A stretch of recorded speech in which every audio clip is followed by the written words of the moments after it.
too much of what happened at Goodison Park last season, or do you focus more on those performances where Arsenal have needed an equaliser twice in the last 2 seasons to rescue a point against yourselves?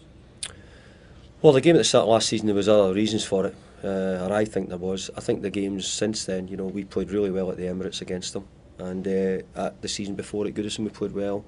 I think Van Persie scored the goal in the last minute or so.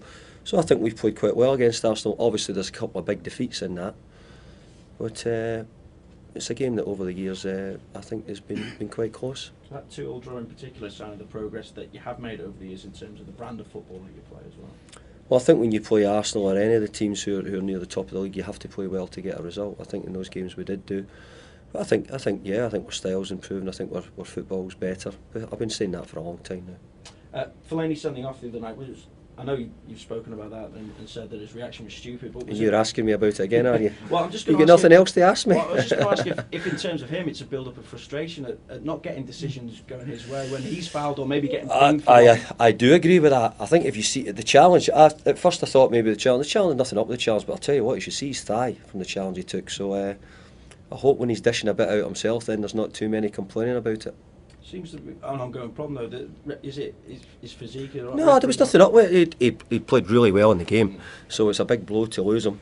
So he got frustrated. It happened. To tangle of legs, and he kicked out.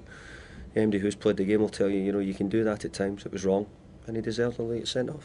Jack Rodwell has been called up to the England under-21s. Will that help him regain match fitness? Or yeah, it will, because I think today's the first day I've actually thought, you're looking better, and he's said this morning he's feeling a bit more confident in his ankle.